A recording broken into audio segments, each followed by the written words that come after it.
And ABS is still not standard. There is no ABS. Oh, sorry, there was TPMS, which was an option. Sorry. Yeah. We'll come to the TPMS thing. So, so the thing is, would I want to have traction control?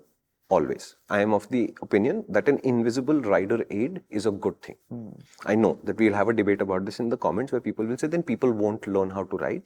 If it's a good system, it will be invisible until you need it, which means the latitude you need to learn how to ride is there and you can turn it off if that is your situation. But if I were to go out and practice how a slide feels, I would turn the traction control off. But if I was commuting or touring on any product at all, I would keep my traction control on.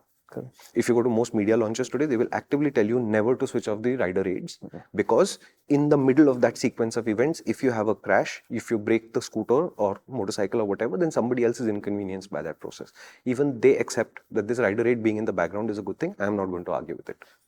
However, does something like the Ather actually need traction control? Is it powerful enough to require it? No, it's not. I think the good thing about systems like this, the way I think about it is, especially for scooters, is that I'm automatically biased in the sense that people who are buying scooters aren't really involved in the act of riding. Let's say most of them. Okay. So the additional safety aids, etc., because they're not thinking of the riding aspect of it as a self-improvement facet of their life. No. It's just a tool. It's a tool. And so this sitting in the background and thinking about so many situations where there's oil and whatever, you'll have a little bit more latitude to save your ass if required. Correct. Right? But to me, if we are going to approach it from that side, then ABS is a must. That's my point. Which is why it increasingly feels like Ather is refusing to do hardware changes because they are pre-IPO maybe, I don't know. But it feels like the brochure is becoming larger, but your utility set is not significantly growing. And that's the thing. That's why I came to ABS. I said, yeah, this is okay for me, presuming that ABS is there. I'll talk about MagicTwist next. In MagicTwist, you will see why ABS needed to be there. Okay. So shall we go there now? Yeah. Okay. So MagicTwist, for those who don't know, is on the Ather throttles now, you roll to a stop, that's 0, but you can go beyond 0 a little bit. And as you go further and further beyond 0, the regen becomes stronger and stronger. It's only 2-3 degrees, right? It's a very small amount of movement, which is one of the issues. It's really hard to modulate.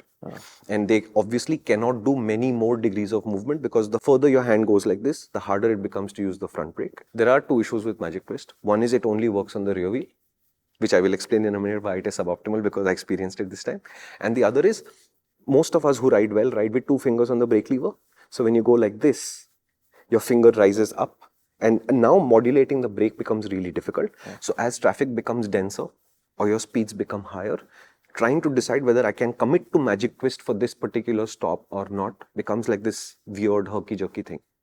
And every single time I've tried it, I had a Rizta on test, the top Z model. We had the Apex here. We have an Apex right now, in fact. Every single time, in really light traffic, where I have the brain space to work MagicTwist with full attention on MagicTwist, I have been able to use it. But as soon as traffic crosses a certain threshold of density where I have to pay attention to what's happening around me, I go right back to using normal brakes. Why can't they do it the way the cars do it? I don't know. Because when I tried the car system on the Ultraviolet, it worked flawlessly. That MotorInc First is on the app if you'd like to see it there. And I set it to, I don't know, 9.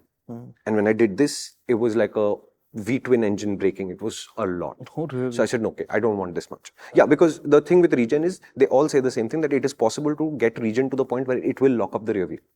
So you have to make a threshold where it will not lock the rear wheel, right? So Ultraviolet did a good job of level 9. But level 9 is just way too much, right? So I said, okay, I'll go to the other side and got it to 2. And at 2, it's like an old 2-stroke. You close the throttle and just rolling on, right? With minimal deceleration. And I discovered over time that when I'm out on the highway, I'm happy to run level 8 or 7.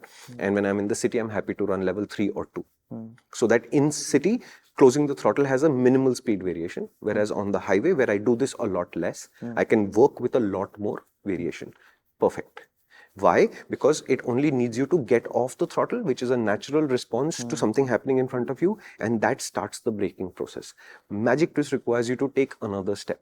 And the thing is, yes, okay, efficiency-wise, MagicTwist will give you some amount of regen back. But to me, my natural action would be to close the throttle and then to hit the brake anyway. If I could get the same benefit from those two actions, this unnecessary complication is not required. So I would tell Ather that if I were you, and if I am the kind of company who makes people's lives simpler by producing high-tech things that work, a closed throttle producing a certain amount of regen is about as complicated as this needs to be. But you said they have coasting regen, right?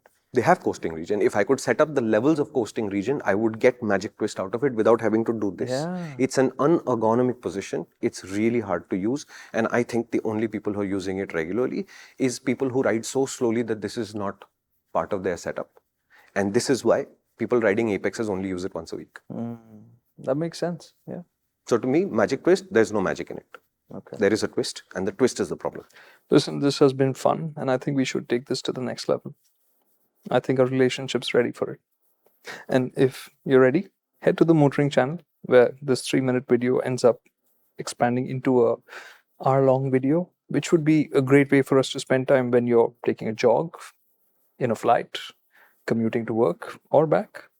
We'd love to hang out more.